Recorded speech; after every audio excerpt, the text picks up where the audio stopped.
Hello student, YouTube के हमारे इस चैनल में आप सभी लोगों का स्वागत है। आज के इस वीडियो लेक्चर में हम लोग पढ़ने वाले हैं एक टॉपिक जिसका नाम है विद्युत विभवांतर। इसके पहले वाले वीडियो लेक्चर में हमने जो अध्याय दूसरे का जो पहला लेक्चर था वो विद्युत विभव के बारे में था। हमने विद्युत विभव के जो महत्वपूर्ण कॉन्सेप्ट थे उस पर चर्चा की और उसकी परिभाषा को बताया गया उसमें कि विद्युत विभव क्या होता है। चलिए उसी से रिलेटेड है विद्युत विभवांतर। तो आज हम लोग इसके बारे में पढ़ेंगे। यह अध्याय 2 का दूसरा वीडियो लेक्चर है। तो चलिए शुरू करते हैं विद्युत विभवांतर। तो इसकी डिफिनीशन ये है कि जो परिभाषा है विद्युत विभवांतर की, हालांकि इसका मात्रक बीमा मतलब वो सारी चीज़ें जो है वो विद्युत विभव का ही है, केवल थोड़ा सा डिफिनीशन में फ़र्क है। ये विद्युत क्षेत्र के दो बिंदुओं के विभवों का अंतर होता है। विभवांतर जो होता है विद्युत क्षेत्र में स्थित दो बिंदुओं के विभवों का क्या होता है, अंतर। इसलिए इसको हम लोग कहते हैं विद्युत विभवांतर। तो चलिए इसकी जो डिफिनीशन है वो लिख लेते हैं, परिभाषा। इसकी जो डिफिनीशन है उसको हम लोग लिख लेते हैं।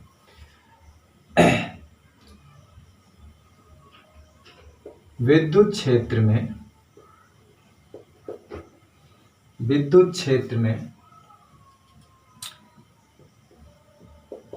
एकांक धन परीक्षण आवेश को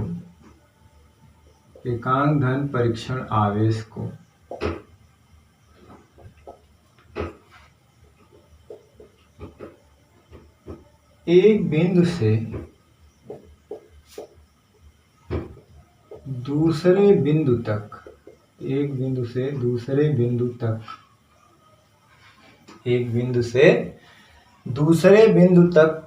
ले जाने में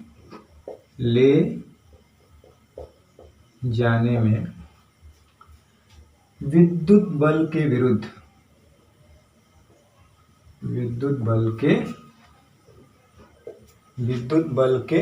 विरुद्ध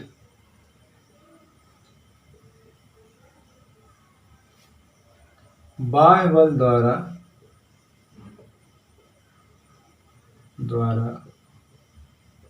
किया गया कार्य ही उन दोनों बिंदुओं के बीच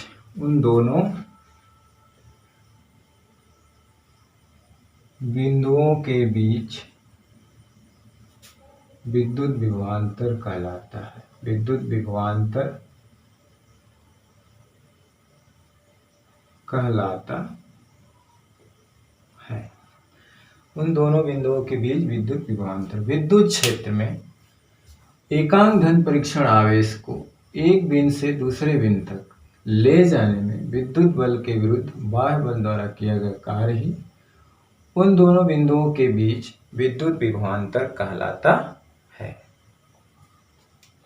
अब इसे हम एक तरह से और परिभाषित कर सकते हैं, जिसमें हमने एकांक मान लिया है, हम एकांक ना मान करके उसको ऐसे भी परिभाषित कर सकते हैं। अथवा विद्युत क्षेत्र में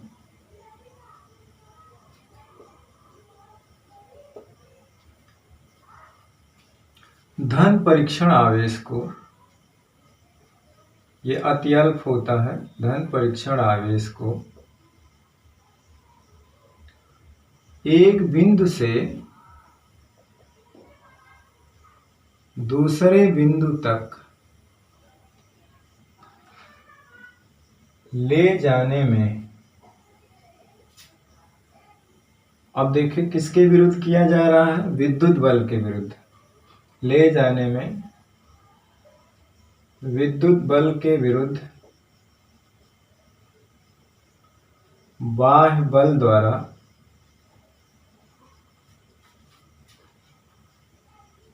किया गया कार्य मान लेते हैं W। किया गया कार्य क्या है, W। किया गया कार्य W तथा धन परीक्षण आवेश मान लेते हैं Q नॉट है, धन परीक्षण आवेश। विद्युत क्षेत्र में धन परीक्षण आवेश Q नॉट के अनुपात को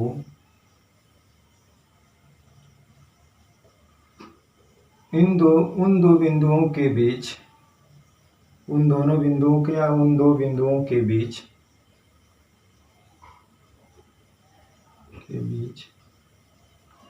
विद्युत विभवांतर कहते हैं। विद्युत विभवांतर कहते हैं। इसे भी V से ही प्रदर्शित करते हैं, या अंतर है तो डेल्टा V से प्रदर्शित करते हैं। ठीक है ना। तो हम मतलब V से या डेल्टा V से प्रदर्शित कर सकते हैं। इसे V लेते हैं, वैसे परिवर्तन है तो डेल्टा V से प्रदर्शित करते हैं। ठीक है ना। तो विभवांतर है तो इसे डेल्टा V से प्रदर्शित करेंगे, या डेल V से। बहुत ज़्यादा मामूली अंतर है तो dV से प्रदर्शित करते हैं। आप केवल V से भी प्रदर्शित कर सकते हैं।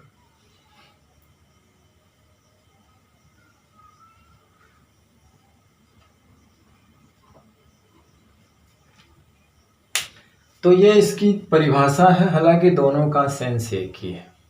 मतलब ये हुआ कि Q प्लस क्यू नॉट आवेश को दो बिंदुओं के बीच विस्थापित कराने में जो किया गया कार्य मान लो W है, तो एकांक आवेश को ले जाने में कितना काम किया जाएगा, और इसी को हम लोग उन दो बिंदुओं के बीच विभवांतर कहते हैं, या आप कह लो W और इसके अनुपात को कहते हैं। तो बात एक ही है, थोड़ा सा अलग अलग सेंस में लिखा गया।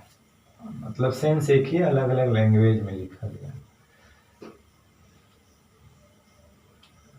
तो एक बिंदु से दूसरे, तो इसका स्क्रीनशॉट ले लीजिए और मैं इसके आगे इसका फार्मूला लिख देता हूँ।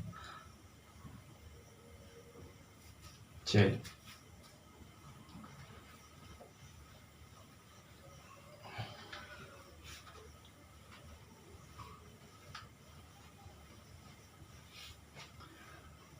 अब क्या है कि डिफिनीशन के हिसाब से जो विद्युत विभवांतर होता है, या इसको V से ही प्रदर्शित कर सकते हैं, बिंदुओं के बीच किया गया कार्य और Q नॉट के बराबर होता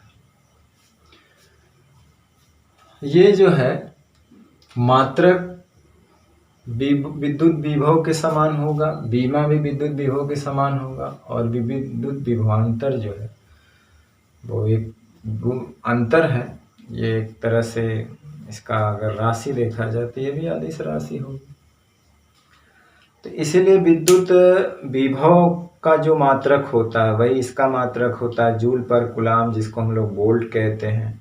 बीमी सूत्र भी सेम होते हैं, मात्रक भी सेम होते हैं। ठीक।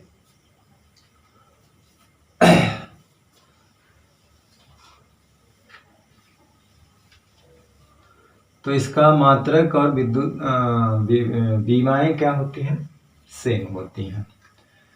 तो हम यहाँ पे लिख सकते हैं कि इसका मात्रक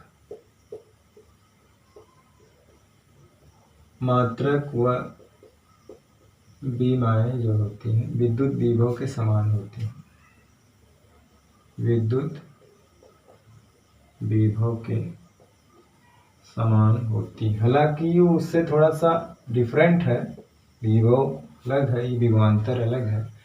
वो एक सापेक्ष राशि है, ये सापेक्ष राशि नहीं होती है।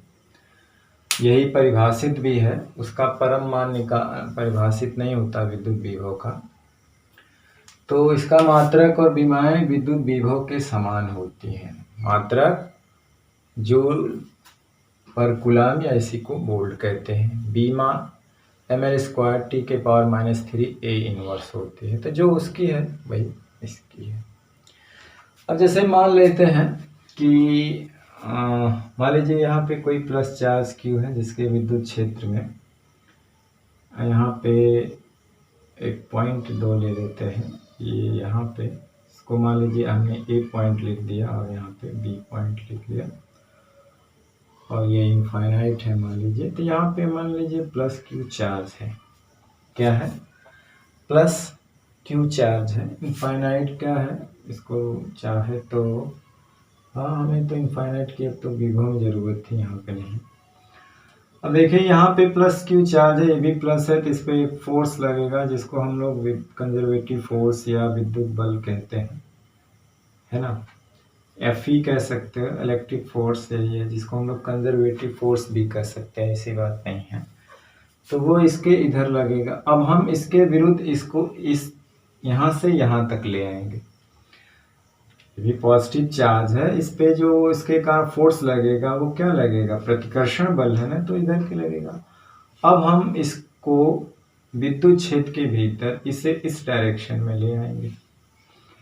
तो Q नॉट को A से B, बिंदु A से B की ओर विद्युत बल के विरुद्ध ले जाने में मान लीजिए कितना काम किया जा रहा है, W।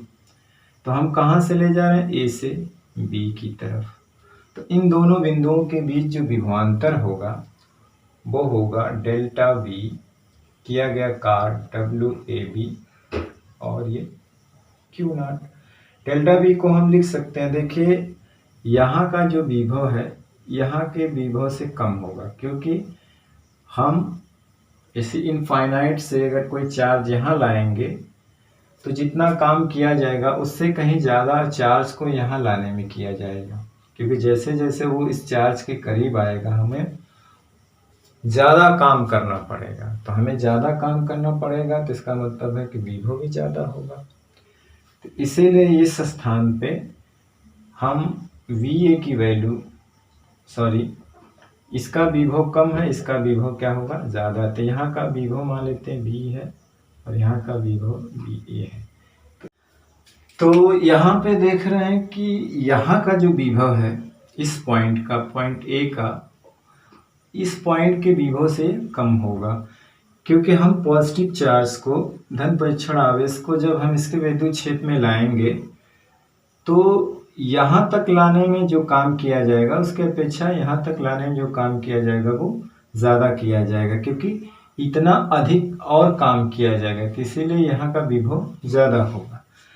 तो इसीलिए जो विभवांतर है मान लीजिए ये होगा, इस पॉइंट का लास्ट में से पहले घटाएंगे तो इस पॉइंट का विभव माइनस इस पॉइंट का जो विभव होगा, दोनों का अंतर ही विभवांतर होता है। वर्क किया गया है A से B तक ले जाने में, ठीक। अब मान लेते हैं यहाँ पे दूसरा एक कंडीशन लेते हैं, ऊपर मिटा देता हूँ हेडिंग, कि इसके स्थान पे मान लीजिए नेगेटिव चार्ज है, मान लेते हैं।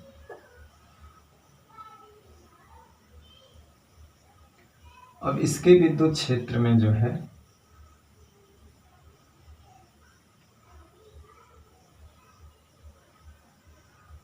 ये दो पॉइंट लेते हैं, मान लीजिए A है और B है।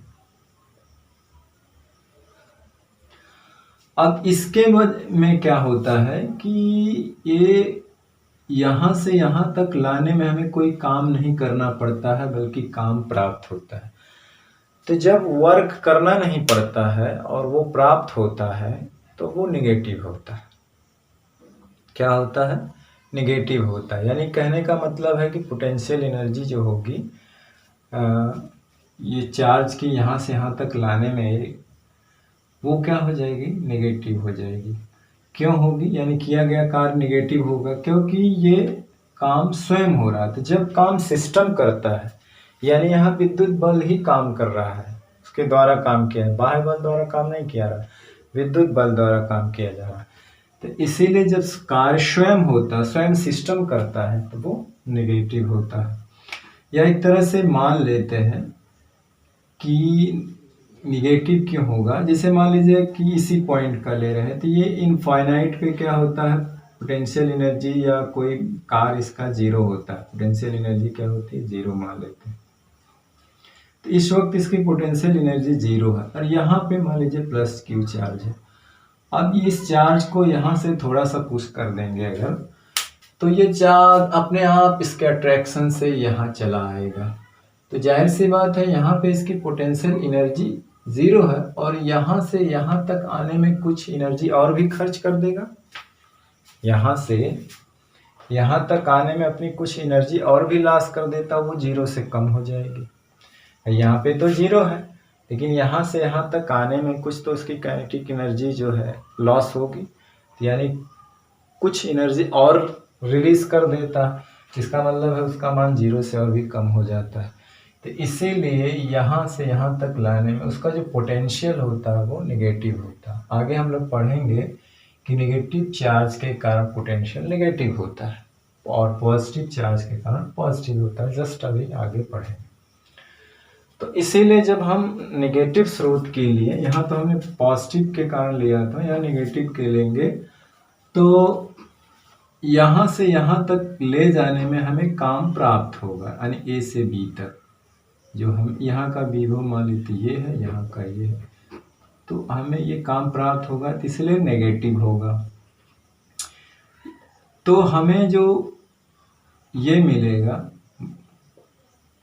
डिफरेंस, दो बिंदुओं के बीच पोटेंशियल डिफरेंस मिलेगा, वो नेगेटिव मिलेगा। क्यों मिलेगा? क्योंकि यहाँ पे इसका विभव कम है, यानी यहाँ पे ये स्मॉलर है इससे, और यहाँ पे क्या था, ये ग्रेटर देन था इससे। तो जाहिर सी बात है कि छोटे में से जब कोई बड़ी चीज घटाएंगे तो हम आंसर क्या आएगा, माइनस आएगा। अब हम इसको अगर हम इस तरह से लिखें, मान लीजिए यहाँ पे माइनस कॉमन ले लें, तो ये चीज बी इधर आ जाएगी और यहाँ पे माइनस डब्ल्यू, ए से हमने बी तक ही ले गया है, तो यहाँ पे जब उल्टा हो जाएगा तो इसका मतलब है कि ए से बी तक लाना है, यानी अब ए बी ए में से इसको घटा रहे हैं, तो इसका मतलब है कि लास्ट पॉइंट ये था और पहला लास्ट पॉइंट ये था, पहला पॉइंट ये है, मतलब हम अब इधर से इधर आ रहे हैं। तो ये चाहे तो हम बी से ए लिख सकते हैं इसको, तो दोनों ओर से माइनस कट जाएगा तो ये हो जाएगा, तो वो पॉजिटिव हो जाएगा। ये क्या बता रहा है कि अब हम जो है यहां से यहां आ रहे हैं, तो जाहिर सी बात है ये नेगेटिव है और ये पॉजिटिव चार्ज है, इसको अट्रैक्ट करेगा, तो इसको विरुद्ध हम इधर जाएंगे, तो जैसे इसके विरुद्ध यहाँ जाएंगे तो इसका पोटेंशियल बढ़ेगा और इसका कम होगा। तो जब हम बड़े में से छोटे को घटाएंगे तो हमें आंसर क्या मिलेगा, पॉजिटिव मिलेगा। इसीलिए यहाँ पे बी ए माइनस बी बी करेंगे तो डब्ल्यू बी ए, मतलब अब यहाँ से यहाँ तक हम आ रहे हैं, इसका मतलब हुआ। तो क्या हुआ, हम विद्युत बल इधर लग रहा है, हम उसके विरुद्ध जा रहे हैं। यहाँ पे विद्युत बल किधर लग रहा है, इस डायरेक्शन में लग रहा है, और हम इस अनुसार हम यहाँ से इधर जा रहे हैं, क्योंकि हम बाद में से पहला घटाते हैं। और उस पहले केस में क्या था कि हम उसी डायरेक्शन में आ रहे थे, तो चूंकि वहाँ सिस्टम काम कर रहा था, कार्य प्राप्त हो रहा था, तो वो नेगेटिव आता है।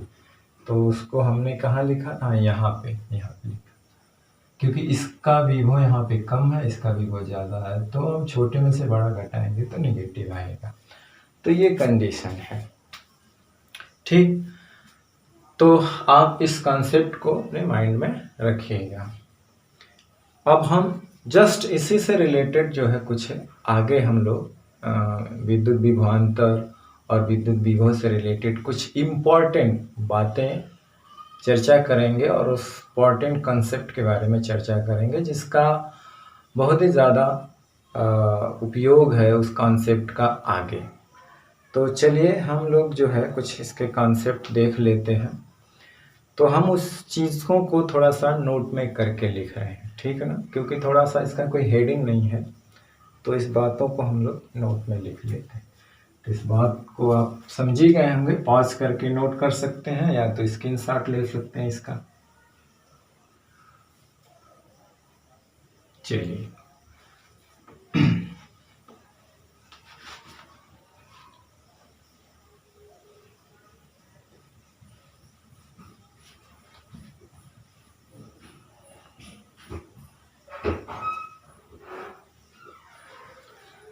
अब हम विद्युत विभव और विभवांतर से रिलेटेड कुछ बातों को लिख लेते हैं। जैसे नोट नंबर 1 क्या है। पहली बात यह है कि किसी एक बिंदु का जो विभव होता है, किसी एक बिंदु का विभव धनात्मक, ऋणात्मक और शून्य कुछ भी हो सकता है। धनात्मक क्यों? क्योंकि ये एक अदिश राशि है, तो अदिश राशि 0, धन, ऋण कुछ भी हो सकती है। किसी एक बिंदु का विभव धनात्मक, ऋणात्मक तथा शून्य कुछ भी हो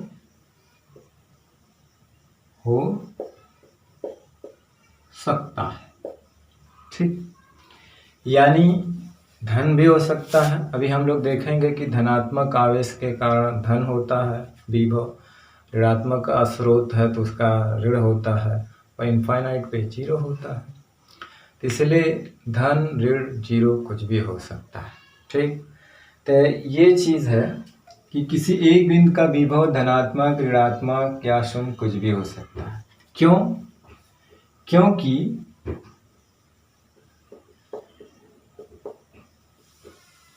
विभव जो है वो निर्देश तंत्र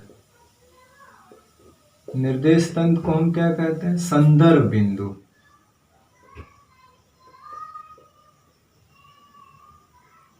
पर निर्भर करता है, संदर्भ बिंदु पर निर्भर करता।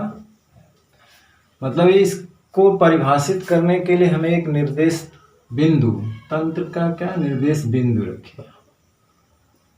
निर्देश तंत्र दूसरा होता है, वो एक सिस्टम है, वो भी एक तरह से निर्देश तंत्र ही होता है। निर्देश बिंदु या संदर्भ बिंदु पर निर्भर करता, मतलब इसको हमें अगर डिफाइन करना है विभव को, तो हमें एक निर्देश बिंदु, एक संदर्भ बिंदु मानना पड़ता है, जहाँ पे पोटेंशियल को हम लोग 0 मान लेते हैं। वहाँ पे हम लोग पोटेंशियल को क्या करते हैं? 0 मान लेते हैं, या पोटेंशियल एनर्जी को 0 मान लेते हैं। तो इसीलिए ये जो है निर्देश बिंदु पे निर्भर करता है, तो इसीलिए ये धन, ऋण, शून्य कुछ भी हो सकता है। अभी आगे हम लोग देखेंगे कि धन, ऋण किसका होगा और क्यों होगा। ठीक, अर्थात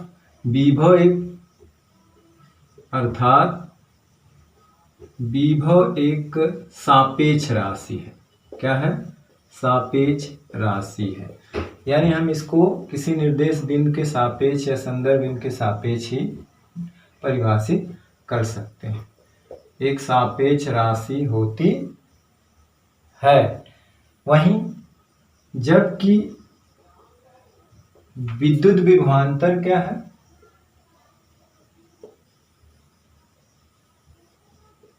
तब निर्देश बिंदु पर निर्भर नहीं करता।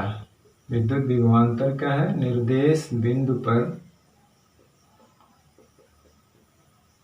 निर्भर नहीं करता, मतलब अर्थात ये सापेक्ष राशि नहीं होता, अर्थात ये सापेक्ष राशि नहीं है।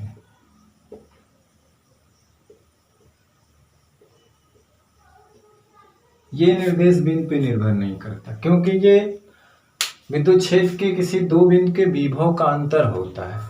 इसको डिफाइन करने के लिए हमें किसी निर्देश बिंदु का आवश्यकता नहीं है कि मान लें कि यहाँ का विभव 0 है, इसके सापेक्ष यहाँ का विभव ये होगा। नहीं, दो बिंदुओं का विभव ऑलरेडी डिफाइंड रहता है, उन विभवों का अंतर ले लेते हैं, वही विभव अंतर होता है। तो इसे निर्देश बिंदु की जरूरत नहीं होती है, और ये सापेक्ष राशि इसीलिए नहीं है।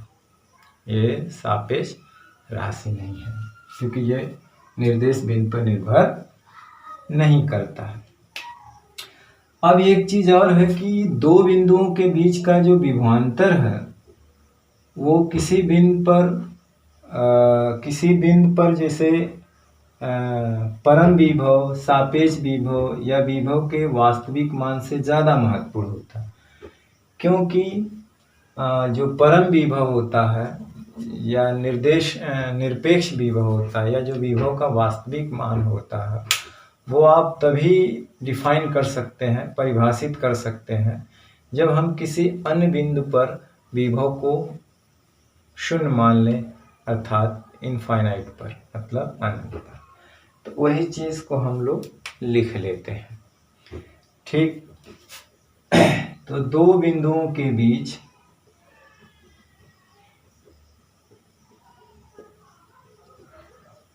विभवांतर, दो बिंदुओं के बीच क्या होता है? विभवांतर किसी बिंदु पर परम विभव कह लेते हैं, कई नाम से जानते हैं, परम विभव, एब्सोल्यूट पोटेंशियल, या इसी को हम लोग कहते हैं निरपेक्ष विभव। क्या कहते हैं? निरपेक्ष विभव, या इसी को हम लोग कहते हैं विभव का वास्तविक मान, अर्थात विभव का वास्तविक मान से अधिक महत्वपूर्ण होता है, अधिक महत्वपूर्ण होता है। देखिए, वास्तविक मान मतलब वही परम विभव या निरपेक्ष विभव, एब्सोल्यूट वैल्यू। इस परम विभव को मतलब कहते हैं एब्सोल्यूट पोटेंशियल, इलेक्ट्रिक पोटेंशियल,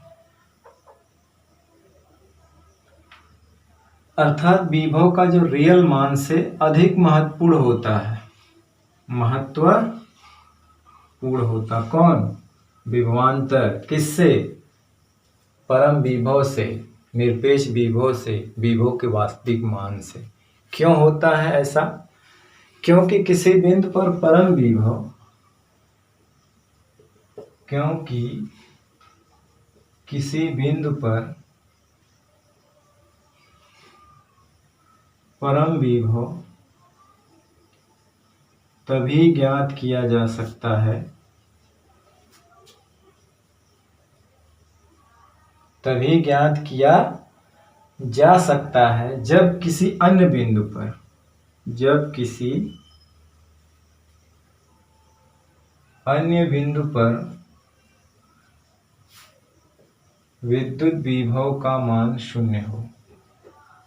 विभव का मान क्या हो? शून्य मान लिया जाए, शून्य मान लिया जाए या हो, अर्थात कहाँ पे ऐसा होता है? इनफाइनाइट पर। मतलब एक निर्देश बिंदु हम विभव को डिफाइन करने के लिए कहाँ पे मानते हैं? अनंत।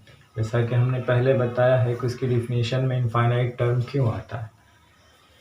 इनफाइनाइट पे ही पोटेंशियल जीरो होता है या पोटेंशियल एनर्जी जीरो होता है, जो उसके लिए निर्देश बिंदु या संदर्भ बिंदु का काम करता है। बिना उसके हम पोटेंशियल को डिफाइन नहीं कर सकते या पोटेंशियल एनर्जी के निरपेक्ष मान को डिफाइन नहीं कर सकते। इसीलिए फिजिक्स में ये दोनों चीज़ डिफाइन नहीं है। डिफाइन क्या है? विद्युत विभवांतर, जिसको डिफाइन करने के लिए निर्देश बिंदु की जरूरत नहीं होती है, और पोटेंशियल एनर्जी में डिफरेंस, यानी विद्युत स्थितिज ऊर्जा में अंतर, उसको भी डिफाइन करने के लिए निर्देश बिंदु की जरूरत नहीं होती है। तो वो चीज़ डिफाइन है और उनका हम मान भी निकाल सकते हैं रियल, जबकि परम विभव का मान हम बिना निर्देश बिंदु के नहीं निकाल सकते। तो चलिए जो है अब इसके जो हम लोग इसका वो ले लीजिए, मतलब स्क्रीनशॉट ले लीजिए। तो हम यहाँ पे देखे हैं कि किसी एक बिंदु का विभव धनात्मक, ऋणात्मक, शून्य कुछ भी हो सकता है। जस्ट अभी हम बात भी करेंगे, क्योंकि विभव निर्देश बिंदु यानी संदर्भ बिंदु पे निर्भर करता है, अदिश राशि, इसीलिए तीन हो सकता है। अब हम निर्देश बिंदु को कहीं भी मान करके, किसी के लिए कोई धन होगा, किसी के लिए ऋण होगा, कहीं पे जीरो होगा, तो विभव एक सापेक्ष राशि होती है। जब संदर्भ बिंदु पे निर्भर करती है तो इसका मतलब हम किसी के सापेक्ष इसको निकालते हैं तो ये सापेक्ष राशि होती है। वहीं जबकि विद्युत विभवांतर निर्देश बिंदु पे निर्भर नहीं करता, अर्थात ये सापेक्ष राशि नहीं है। तो दो बिंदुओं के बीच जो विभवांतर होता है इसीलिए ज्यादा महत्वपूर्ण होता है। किसी बिंदु पर परम विभव या इसी को निरपेक्ष विभव कहते हैं, अर्थात विभव का जो वास्तविक मान होता है से अधिक महत्वपूर्ण होता है और डिफाइंड होता है। क्यों होता है ऐसा? क्योंकि किसी बिंदु पर हम परम विभव तभी ज्ञात कर सकते हैं जब किसी अन्य बिंदु पर विद्युत विभव का मान शून्य मान लिया, अर्थात इनफाइनाइट पर। तो चलिए इसका स्क्रीनशॉट ले लीजिए, चलते हैं अपने दूसरे कॉन्सेप्ट की तरफ। चलिए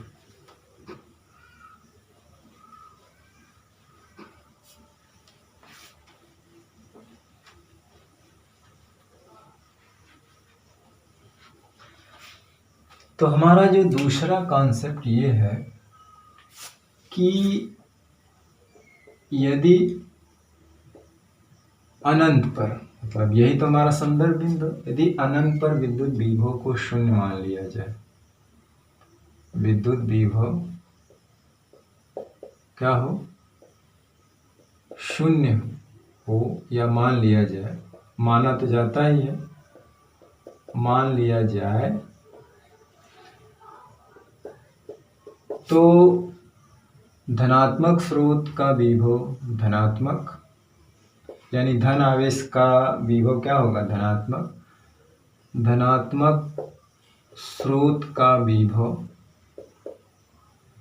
क्या होता है, धनात्मक, तथा ऋणात्मक स्रोत का विभव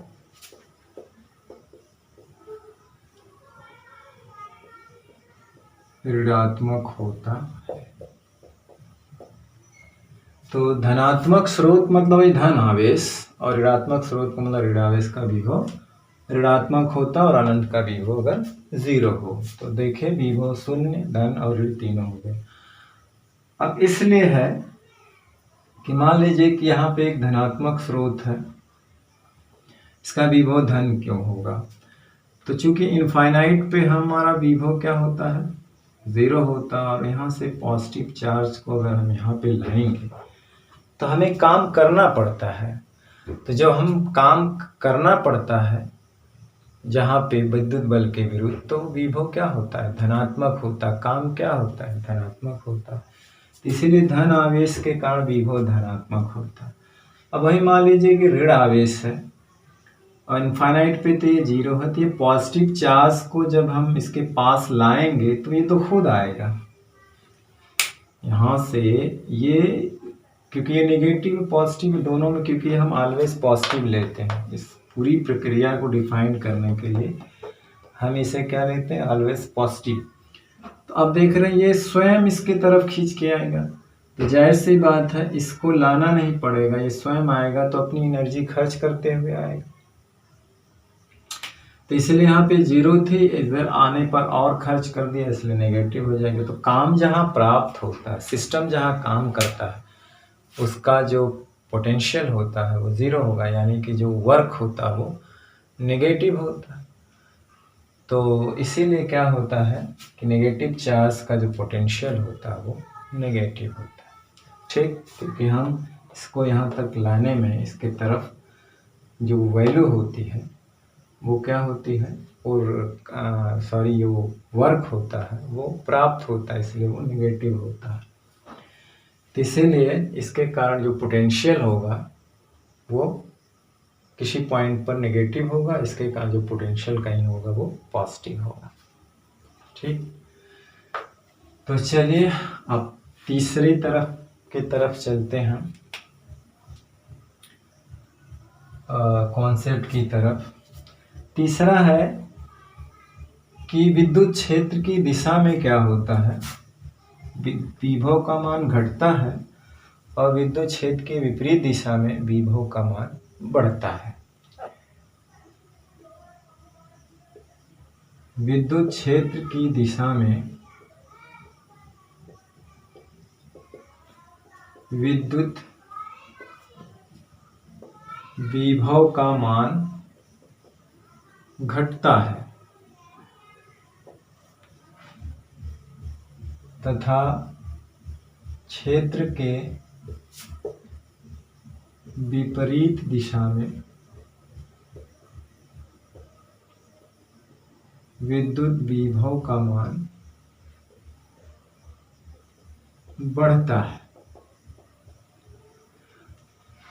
इसका मतलब ये हुआ कि अर्थात विद्युत क्षेत्र की जो दिशा होती है वो उच्च विभव से निम्न विभव की ओर होती है, भाई विद्युत क्षेत्र की डायरेक्शन में चलेंगे तो इधर आएंगे तो विभव घट रहा है, इसका मतलब क्षेत्र की दिशा ऊंचे से निम्न की ओर होती है। अर्थात विद्युत क्षेत्र की जो दिशा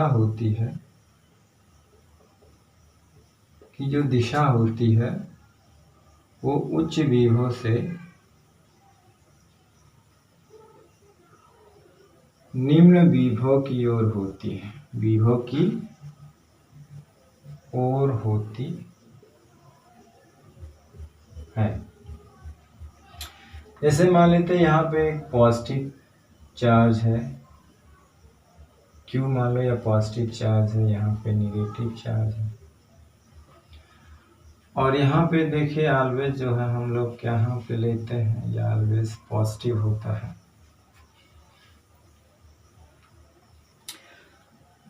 तो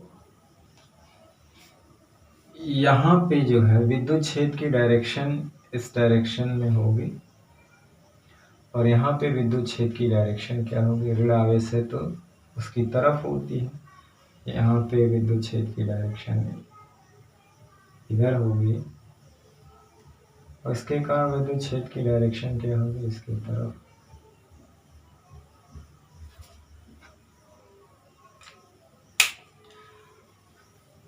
तो विभव जो होता है वो क्षेत्र के जो है, विभव जो होता है क्षेत्र के क्या होता है,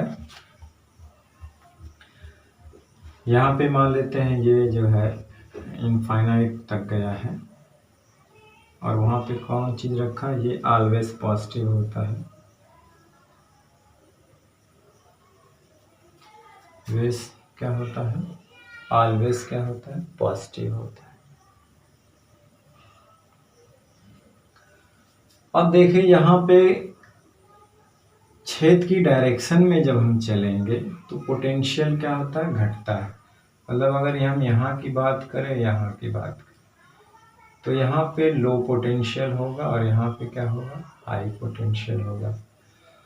उसी तरह से इसमें क्या होगा, इसमें तो क्षेत्र की डायरेक्शन उधर है, इसमें तो इस तरफ है। चलिए हम इसको यहाँ बना लेते हैं कि क्षेत्र इस डायरेक्शन में है। यहाँ 2 पॉइंट लेते हैं तो हम देखते हैं कि यहाँ हाई पोटेंशियल होगा क्षेत्र की विपरीत दिशा में, और क्षेत्र की दिशा में क्या होगा, लो पोटेंशियल। एलपी का मतलब लो पोटेंशियल, एचपी का मतलब हाई पोटेंशियल। ये धनात्मक स्रोत है और ये ऋणात्मक स्रोत है। तो अब देखिए यहाँ हाई पोटेंशियल क्यों होगा, यहाँ लो पोटेंशियल क्यों होगा, क्योंकि जैसे हम पॉजिटिव चार्ज को अगर इधर हम लेके आएंगे तो यहाँ ज़्यादा काम करना पड़ेगा कि यहाँ लाने में ज़्यादा काम करना पड़ेगा, यहाँ कि यहाँ, क्योंकि यहाँ पॉजिटिव है, पॉजिटिव के बीच प्रतिकर्षण बल लगेगा, तो हमें इसको यहाँ लाने में ज़्यादा काम करना पड़ेगा कि यहाँ। तो हम देख रहे हैं यहाँ लाने में इसके क्लोज जितना ही लाएंगे उतने ही ज़्यादा तो प्रतिकर्षण बल लगेगा, तो यहाँ लाने में हमें कम काम करना पड़ेगा और यहाँ लाने में ज़्यादा काम करना पड़ेगा। तो जहाँ ज़्यादा काम हो रहा वहीं पोटेंशियल ज़्यादा होता है, तो इसीलिए ये हाई पोटेंशियल पे होगा, ये पॉइंट लो पोटेंशियल। अब आ जाइए यहाँ पे, यहाँ से अगर हम पॉजिटिव चार्ज को लेके आए इस पॉइंट पर, यानी यूनिट पॉजिटिव चार्ज की बात कर लीजिए, अगर विभव की बात है तो यूनिट पॉजिटिव मतलब एकांक धनावेश को लाएं, तो जाहिर सी बात है ये माइनस है, यहाँ पे अट्रैक्शन होगा, तो ये तो अपने आप आएगा। तो जाहिर सी बात है यहाँ जैसे जैसे ये करीब जाएगा अट्रैक्शन बहुत ज़्यादा बढ़ेगा, जैसे जैसे ये इसके करीब आएगा तो अट्रैक्शन बहुत ज़्यादा बढ़ेगा। तो इसका मतलब यहाँ पे कम अट्रैक्शन है, यानी कि विभव का मान इधर ज़्यादा है, और जैसे जैसे हम इसके करीब आएंगे विभव का मान क्या होगा, घटता जाएगा। यानी कि हमको जितना इसके करीब आएंगे उतना ही काम हमको ज़्यादा प्राप्त होगा, यानी इसकी एनर्जी ज़्यादा जो होगी वो खर्च होगी, इसलिए उसका पोटेंशियल एनर्जी कम होगी, मतलब विभव भी कम होगा। तो जैसे जैसे हम यहाँ आएंगे इसका विभव क्या हो जाएगा, घटता जाएगा। अब देखिए उसी यूनिट पॉजिटिव चार्ज को जब हम उल्टे डायरेक्शन में ले जाएंगे तो ये उसको इधर खींचेगा, हम इसके विपरीत जाएंगे तो देखिए जितना दूर जाएंगे उसकी पोटेंशियल एनर्जी उतना ही बढ़ेगी, क्योंकि हम उतना अधिक उस पर फोर्स लगाएंगे तभी तो जाएंगे यहाँ पे। तो इसीलिए यहाँ पे आने में कम प्रतिकर्षण बल के विरुद्ध काम करना पड़ेगा, यहाँ जाने में ज़्यादा काम करना पड़ेगा। तो इसीलिए यहाँ पे पोटेंशियल ज़्यादा होगा और यहाँ पे पोटेंशियल कम होगा। इसी यूनिट पॉजिटिव चार्ज में क्या हो रहा है, ये प्लस है ये माइनस है, इन दोनों के बीच होता अट्रैक्शन। उस अट्रैक्शन के विरुद्ध हम लेके आएंगे ना, तो जितना अधिक लेके आएंगे डिस्टेंस पे उतना ही उसका पोटेंशियल अधिक होगा। तो इसीलिए यहाँ पे हाई पोटेंशियल है यहाँ पे, यानी छेद के डायरेक्शन में पोटेंशियल घटता है और छेद के विपरीत डायरेक्शन में पोटेंशियल बढ़ता है। ठीक, तो इसीलिए हमने ये बात देखा कि विद्युत छेद की दिशा में पोटेंशियल घटता है, यानी इसके इधर आएंगे तो लो पोटेंशियल मिलेगा, इधर जाएंगे तो हाई यानी उच्च विभव मिलेगा। तथा छेद के विपरीत दिशा में देखिए इसके डायरेक्शन में इधर आए तो लो मिला ना, इसके उल्टे जाएंगे तो बढ़ेगा, विद्युत विभव का मान बढ़ता है। अर्थात विद्युत छेद की जो दिशा होगी वो उच्च विभव से निम्न विभव की होगी। उसी तरह से इसमें ऋण आवेश स्रोत है तो यहाँ हाई पोटेंशियल होगा, जैसे इसकी तरफ जाएंगे लो पोटेंशियल। इसीलिए विद्युत क्षेत्र की जो दिशा देखिए हाई पोटेंशियल से लो पोटेंशियल की ओर है, हाई से लो की ओर है। तो ये चीज को याद रखना कि विद्युत क्षेत्र की दिशा में विभव का मान घटता है, ये महत्वपूर्ण कॉन्सेप्ट। और विद्युत क्षेत्र की दिशा हमेशा उच्च विभव से निम्न विभव की ओर होती है। ठीक, तो जल्दी से इसका आप स्क्रीनशॉट ले लीजिए, इसको मिटाएंगे क्योंकि बोर्ड पे जगह नहीं है।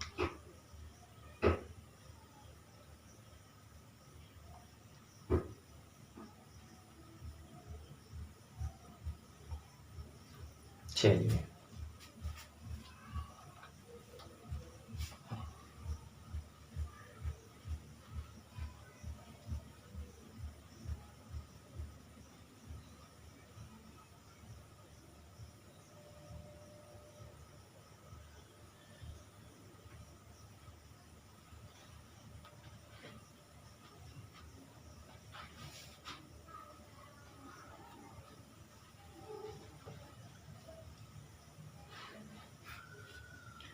तो इस चीज़ को आप लोग याद रखेंगे कि विद्युत क्षेत्र के डायरेक्शन में विभव का मान घटता है और विद्युत क्षेत्र के विपरीत डायरेक्शन में विभव का मान बढ़ता है।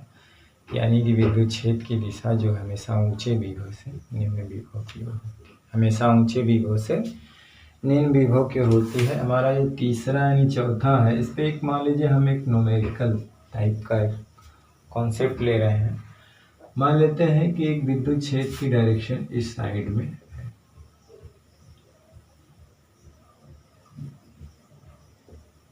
एक यूनिफॉर्म इलेक्ट्रिक फील्ड इस तरह से दी रखी है और इसमें 3 पॉइंट ये है, यहाँ पे B है, उसी के नीचे C है और यहाँ पे D है। इसका पोटेंशियल VD है, का ये है, इसका ये है और इसका क्या है।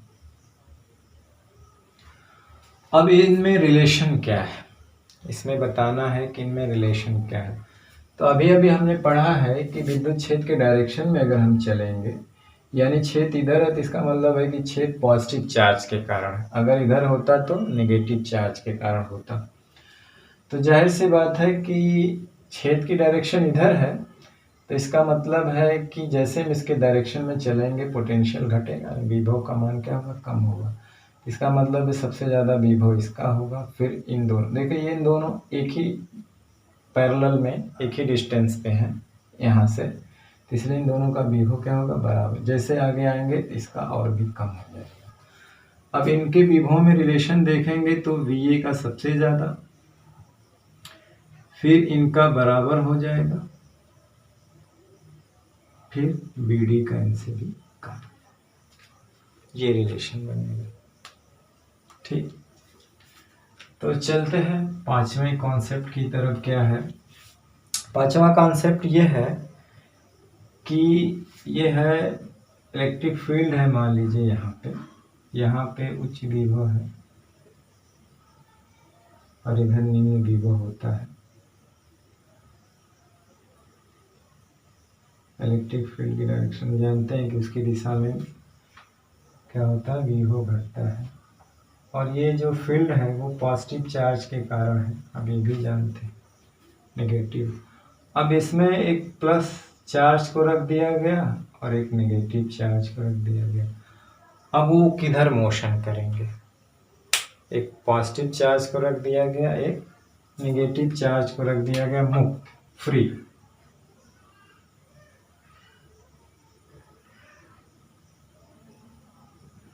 तो वो किधर मोशन करेंगे? तो जाहिर सी बात है, जो धन आवेश होता है वो छेद के डायरेक्शन में जाता है, मतलब उच्च विभव से निम्न विभव की ओर गति करेगा। और जो ऋण आवेश है उसकी गति हमेशा छेद के विपरीत दिशा में होती है। ऐसा हम लोग पीछे भी पढ़ चुके हैं कि धन आवेश छेद की दिशा में जाता है और ऋण आवेश छेद के विपरीत दिशा में जाता है। आप जान भी सकते हो, यहाँ पे देख रहे हो कि इलेक्ट्रिक फील्ड की डायरेक्शन इस डायरेक्शन में है, यानी दूर की तरफ है। तो ये जो स्रोत होगा यहाँ पे वो क्या होगा, कोई पॉजिटिव चार्ज होगा, पॉजिटिव ही होगा। ठीक, पॉजिटिव चार्ज होगा स्रोत, तभी फील्ड इधर, अगर नेगेटिव होता तो उसकी तरफ होती। तो जाहिर सी बात है कि यहाँ पॉजिटिव चार्ज है, ये पॉजिटिव चार्ज है। पॉजिटिव पॉजिटिव पे क्या करेगा, फोर्स लगाएगा, रिपल्सिव फोर्स लगाएगा, तो इसके डायरेक्शन में मूव करेगा। तो छेद की डायरेक्शन इधर ही है, और तो धन आवेश क्या होता है, छेद की दिशा में जाता है। अब हमने देखा भी है कि पॉजिटिव चार्ज की पे जो बल लगता है वो किधर लगता है, छेद की दिशा में होता है। तो पॉजिटिव चार्ज छेद की दिशा में, हमने शुरू में ये वाला चीज पढ़ा है। तो पॉजिटिव चार्ज पे जो फोर्स लगेगा वो छेद की डायरेक्शन में लगेगा, तो यानी छेद की दिशा में गति करेगा। अगर ये नेगेटिव चार्ज है तो जाहिर सी बात जो फोर्स इस पे लगेगा वो छेद के विपरीत दिशा में, यानी ये इधर गति करेगा और ये इधर मोशन करेगा। ठीक, यहाँ से भी आप लोग पढ़ चुके हैं। और यहाँ से हमने बताया कि ये जब फील्ड इस डायरेक्शन में, तो कोई स्रोत जो होगा वो पॉजिटिव चार्ज होगा। तो जाहिर सी बात है पॉजिटिव पॉजिटिव में रिवल्शन होगा तो इधर मोशन करेगा, नेगेटिव अट्रैक्शन होता तो इधर मोशन। तो बात क्या नहीं आती है कि धनात्मक आवेश को मुक्त करने पर, धनात्मक आवेश को मुक्त करने पर, धनात्मक आवेश को मुक्त करने पर वह उच्च विभव से निम्न विभव की ओर जाता है। वह उच्च विभव से निम्न विभव की ओर जाता है।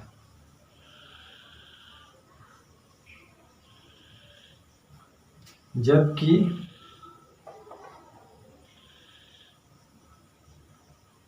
जो ऋण आवेश है, जबकि ऋण आवेश जो होता है वो निम्न विभव से उच्च विभव की ओर जाता है। निम्न विभव से उच्च विभव की ओर जाता है, उच्च विभव की ओर जाता है। ठीक, निम्न विभव से किधर जाता है, उच्च विभव की ओर जाता है। तो इस बात को रखना कि अगर हम किसी फील्ड में पॉजिटिव नेगेटिव चार्ज को फ्री छोड़ दें तो पॉजिटिव छेद की डायरेक्शन में मूव करेगा और नेगेटिव छेद के विपरीत मूव करेगा। छेद के डायरेक्शन में याद रखना हमेशा विभव घटता है, छेद के विपरीत डायरेक्शन में हमेशा विभव बढ़ता है। इसलिए छेद की दिशा हमेशा ऊंचे विभव से निम्न विभव की ओर बढ़ती है। इस पर हमने एक सवाल देखा, अगर इसमें रिलेशन बताएंगे तो ये आएगा। ठीक, तो इस बात को आप पॉज करके आप नोट कर सकते हैं या तो स्क्रीनशॉट ले सकते हैं। चलते हैं अब हम विद्युत विभव के भौतिक महत्व की तरफ।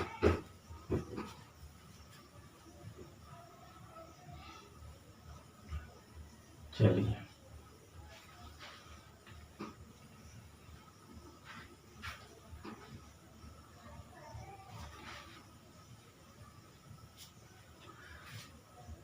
तो ये चीज़ दिमाग में ये भी रखना कि जहाँ पे विरुद्ध में काम करना पड़ रहा है, ज़बरदस्ती कोई चीज़ लेके जानी पड़ रही है, तो जिधर हम लेके जाएंगे उसका पोटेंशियल एनर्जी हाई होगा। और कोई चीज़ जब हम अपने आप लेके जा रहे हैं, मतलब सिस्टम खुद लेके जा रहा है, तो जिधर जा रहा उधर उसकी पोटेंशियल एनर्जी घटती जाएगी, जितना दूर जाएंगे घटती जाएगी, और शुरू में क्या होगी, ज़्यादा होगी। यानी उसके अपोजिट चले तो इधर ज़्यादा होगी और उसके डायरेक्शन में कम होती जाएगी। ये बात है, ये माइंड में बैठा है। अब चलिए, हेडिंग हमारा विद्युत विभव का भौतिक महत्व, यानी physical significance of electric potential. तो विद्युत विभव का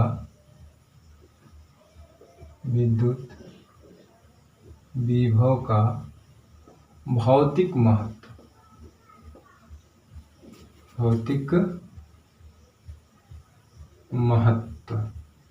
physical significance of electric potential. Physical significance of electric potential. देखिए, physical significance of electric potential का मतलब विद्युत विभव का जो महत्व होता है वो ये होता है कि ये आवेश, मतलब दो बिंदुओं के बीच, मतलब दो आवेशित वस्तुओं के बीच जो है वो आवेश की प्रवाह की दिशा को निर्धारित करता है। आवेश की प्रवाह की दिशा को निर्धारित करता है, मतलब विद्युत विभव वो भौतिक राशि है जो दो आवेशित वस्तुओं के बीच आवेश की प्रवाह को दिशा को निर्धारित करता है। मतलब जैसे ऊष्मा जो है उच्च ताप से निम्न ताप की ओर जाती है, द्रवों का प्रवाह, यानी इस बात को चाहे तो लिख लें या तो रहने दें, चलिए लिख लेते हैं। जिस प्रकार से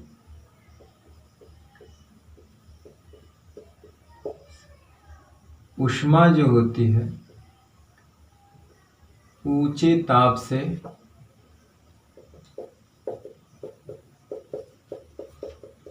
निम्न ताप की ओर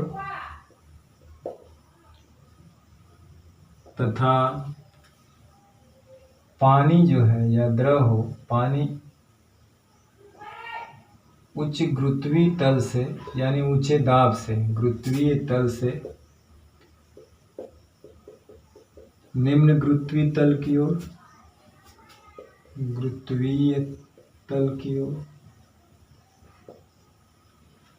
मतलब जिस प्रकार से ऊष्मा ऊंचे ताप से निम्न ताप की ओर और द्रव उच्च दाब से निम्न दाब या उच्च गुरुत्वीय तल से निम्न गुरुत्वीय तल की ओर प्रवाहित होता है, ठीक इसी प्रकार गुरुत्वीय तल की ओर क्या होता है, प्रवाहित होता है।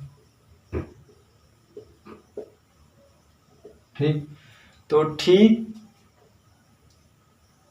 ठीक इसी प्रकार, अब इसी प्रकार क्या होता है कि धन आवेश जो है उच्च विभव से निम्न विभव की ओर और ऋण आवेश निम्न विभव से उच्च विभव की ओर प्रवाहित होता है। धन आवेश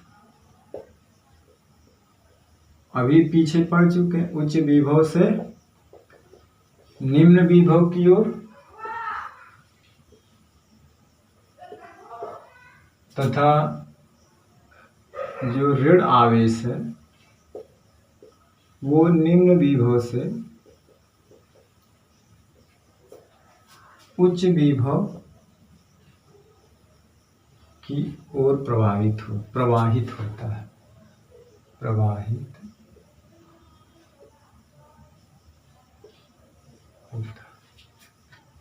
जैसे ऊष्मा हमेशा पढ़े हैं ऊंचे ताप से निम्न ताप की ओर जाती है, ताप के डिफरेंस के कारण ऊष्मा का प्रवाह होता है। उसी तरह पानी हमेशा ऊंची गुरुत्वीय तल से निम्न की ओर बहता है। पानी की मात्रा भले कितना उससे नहीं मतलब, अगर ऊंचाई पे है तो नीचे ही आता है। उसी तरह से जब दो विभवों के बीच, दो वस्तुओं के विभव के बीच अंतर होता है तो आवेश ऊंचे विभव से निम्न विभव के, तो धन आवेश हमेशा ऊंचे से निम्न जाएगा और ऋण होगा तो नीचे से ऊंचे की ओर जाता है।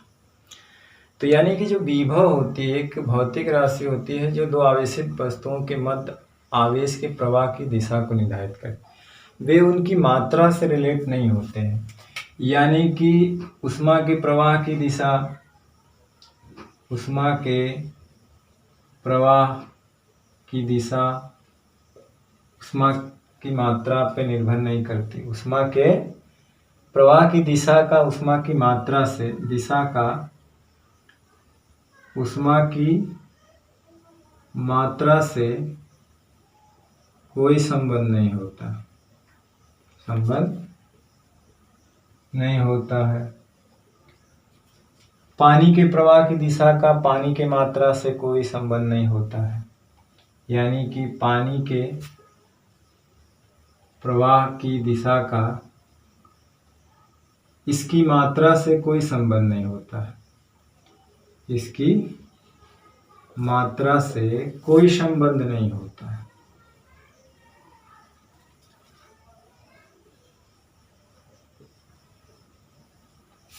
इसी तरह से आवेश के प्रवाह की दिशा का आवेश की मात्रा से कोई संबंध नहीं होता। इसी प्रकार आवेश के प्रवाह की दिशा का आवेश की मात्रा से कोई संबंध नहीं होता। आवेश की मात्रा से कोई संबंध नहीं होता।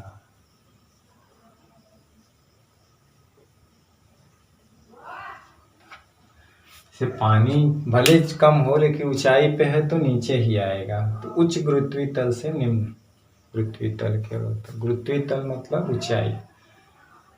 तो उसी तरह से इनकी मात्राओं से इनके प्रवाह की दिशा निर्भर नहीं करती है। वो डिपेंड करती है कि उसका गुरुत्वीय तल कितना ऊंचा है, ताप कितना ऊंचा है, विभव कितना ऊंचा है।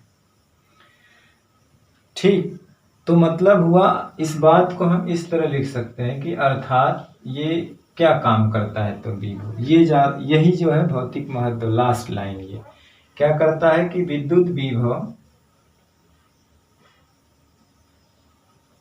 वह भौतिक राशि है। विद्युत विभव वह भौतिक राशि है जो दो आवेशित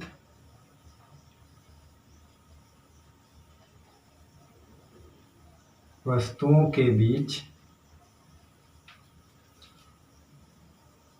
आवेश के प्रवाह की दिशा निर्धारित करता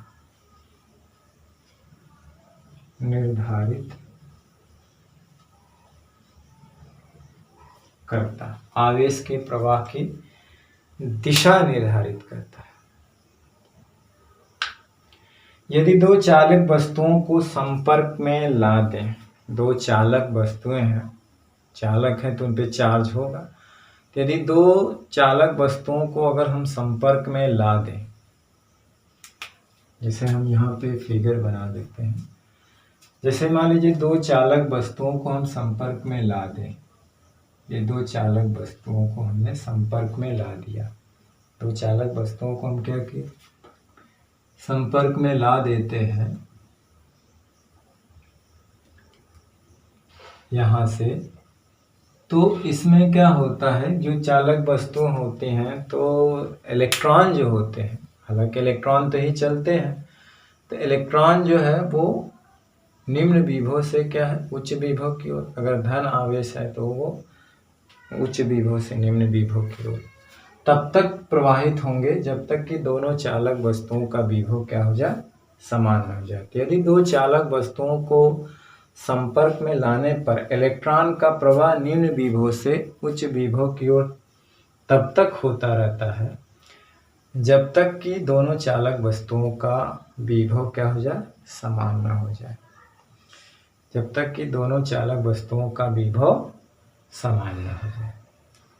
तो दो चालक वस्तुओं को अगर आपस में संपर्क में लाएंगे, जैसे ये है, हमने संपर्क में ला दिया मान लो, तो इलेक्ट्रॉनों का प्रवाह अब हमेशा जैसे जो विभव ऊंचा रहेगा उधर से निम्न, मान लो ये विभव नीचा है तो यहाँ से इलेक्ट्रॉनों का प्रवाह इधर होगा, और ये ऊंचे विभव में तो यहाँ पे धन का प्रवाह इधर, तब तक होता रहेगा जब तक कि दोनों का विभव समान न हो जाए, जब तक कि दोनों का विभव समान न हो जाए। जैसे दोनों का विभव समान होता, आवेश का प्रवाह होना बंद हो जाता है। ठीक, तो इस बात को आप लिख सकते हैं, मैंने तो बोल ही दिया कि दो चालक वस्तुओं को अगर संपर्क में रखा जाए तो इलेक्ट्रॉन का प्रवाह निम्न से उच्च विभव की ओर तब तक होता रहता है जब तक कि दोनों चालक वस्तुओं का विभव समान न हो जाए। चलिए,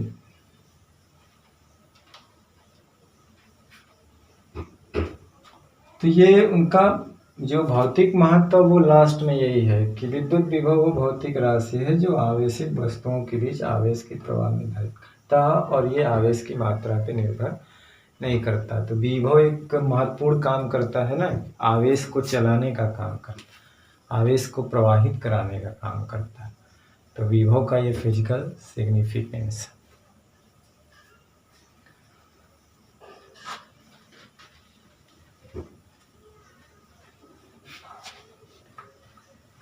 चलिए थोड़ा सा जान लेते हैं कि पृथ्वी निर्देश बिंदु के रूप में पृथ्वी का विभव जो है,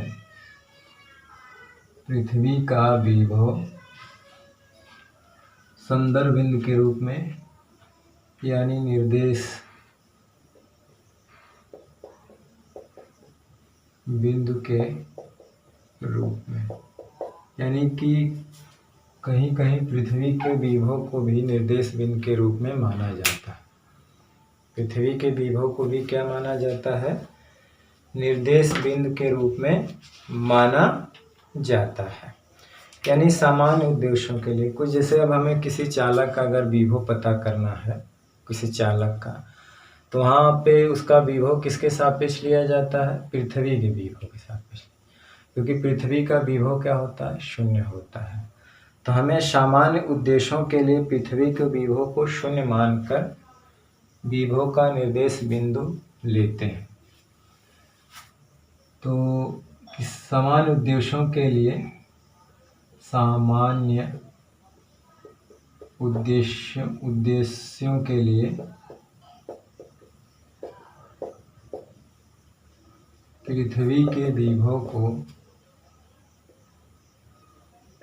शून्य मानकर, शून्य होता ही है, शून्य मानकर निर्देश बिंदु के रूप में उपयोग किया जाता है।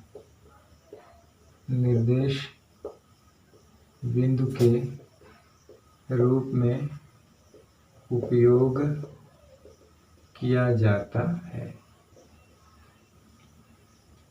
क्यों इसका शून्य होता है विभव? क्योंकि पृथ्वी एक बड़ा चालक, पृथ्वी क्या है? बहुत बड़ा चालक। पृथ्वी जो है, क्योंकि पृथ्वी बहुत बड़ा चालक है, इसको कुछ आवेश देने या आवेश लेने से इसके विभव में कोई फर्क नहीं पड़ता है। इसको कुछ आवेश देने या लेने से इसके विभव में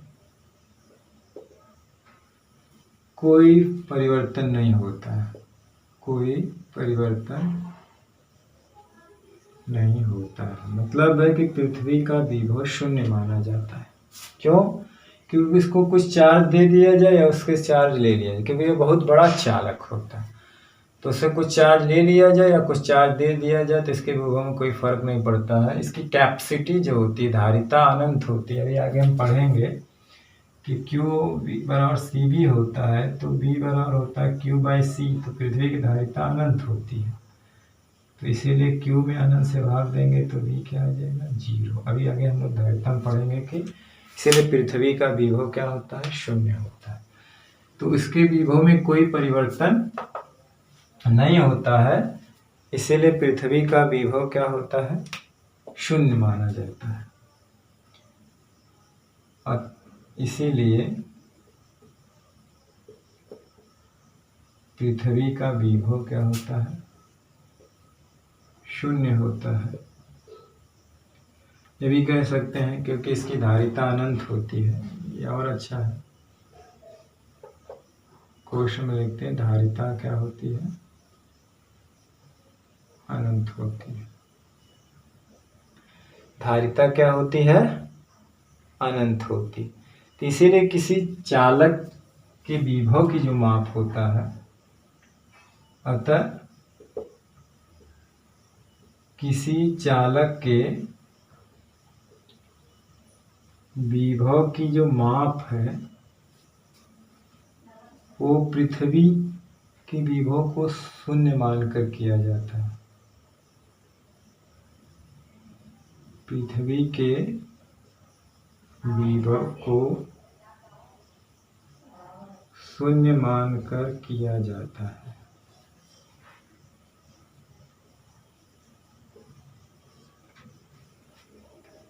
पृथ्वी के विभव को शून्य मानकर किया जाता है। इसमें पॉइंट एक ये है कि यदि किसी वस्तु का विभव पृथ्वी के विभव से ज़्यादा है तो वो धनात्मक होती है। वो क्या होती है, तो वस्तु का विभव धनात्मक विभव होता है। यदि किसी वस्तु का विभव पृथ्वी के विभव से अधिक हो, विभव से क्या हो, अधिक हो, तो वह वस्तु धनात्मक होती है। तो वस्तु धनात्मक विभव पर होती है। तो वस्तु का विभव धनात्मक होता है या वस्तु धनात्मक विभव पर होती है।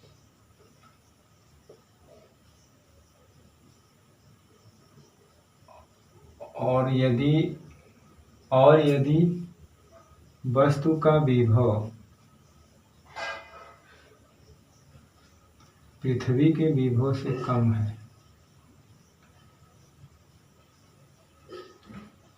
से क्या है, कम है, तो वह वस्तु का विभव ऋणात्मक होता है। क्या होता है, ऋणात्मक होता है।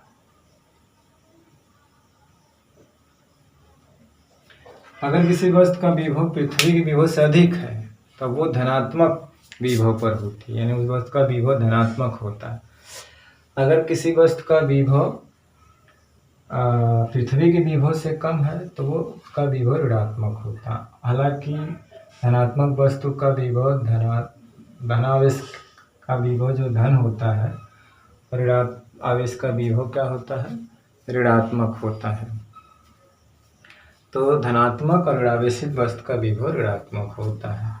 तो जाहिर सी बात है कि जो आवेश जो चलता है तो उसमें चलने वाला काम कौन करता है, इलेक्ट्रॉन करता है। तो जाहिर से मान लीजिए कि अगर हम यहाँ पे कोई वस्तु है वो धनावेशित है, जब धनावेशित है इसका विभव धनात्मक होगा, तो धनात्मक होगा तो इसका मतलब इसका विभव पृथ्वी से बड़ा होगा। अगर इसको हम मान ले पृथ्वी से जोड़ दिए तो जाहिर सी बात है कि इसका विभव ज़्यादा है, इसका विभव कम, और इलेक्ट्रॉन हमेशा निम्न विभव से उच्च विभव की ओर चलेंगे। तो यहाँ से पृथ्वी से इलेक्ट्रॉन जा करके इसे उदासीन कर देंगे, यानी ये तब तक इस पे जाते रहेंगे जब तक इसका विभव पृथ्वी के विभव के बराबर न हो जाए। मतलब पृथ्वी का जो विभव है वो भी जीरो हो जाता है, इस वस्तु का भी विभव क्या हो जाता है, जीरो। उसी तरह से मान लीजिए कोई ऋणावेशित वस्तु है, हमने कहा कि ऋणावेशित वस्तु है तो इसका मतलब है कि इसका विभव पृथ्वी के विभव से कम होगा, क्योंकि पृथ्वी का विभव जीरो होता है और ये ऋणावेशित है तो ऋणचित जीरो से भी छोटी होती है, तो इसका विभव जो है पृथ्वी के विभव से कम होगा। तो यदि किसी वस्तु का विभव पृथ्वी के विभव से अधिक है तो इसका मतलब धनात्मक होगी, और कम है तो इसका मतलब, अगर इसे हमने पृथ्वी से जोड़ दिया तो जाहिर सी बात है इसका विभव इससे विभव से कम है, क्योंकि ये 0 विभव पे है। तो इसका मतलब है कि यहाँ से इलेक्ट्रॉन इस डायरेक्शन में आएंगे और तब तक आएंगे जब तक कि इसका विभव 0 ना जाए। जब इसका विभव 0 हो जाएगा तो पृथ्वी का विभव, यानी कि तब तक आएंगे जब तक कि इसका विभव पृथ्वी के विभव के बराबर ना आ जाए, पृथ्वी के विभव के बराबर ना जाए। तो वहाँ इलेक्ट्रॉन हमेशा नीचे विभव से किधर जाते हैं, उच्च विभव के। तो जाहिर सी बात यहाँ पे पृथ्वी के विभव ज़्यादा तो इलेक्ट्रॉन आएंगे, यहाँ कम था तो इलेक्ट्रॉन जाएंगे। इसीलिए जब किसी वस्तु को पृथ्वी से जोड़ा जाता है तो उसका विभव 0 हो जाता है।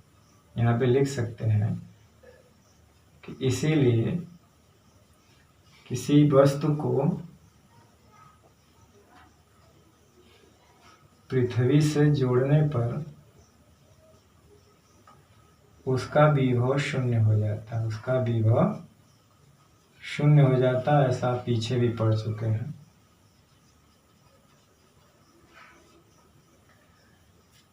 तो और एक चीज और है कि किसी चालक का जो विभवांतर होता है, विभव होता है, वो उसका विभवांतर ही होता है।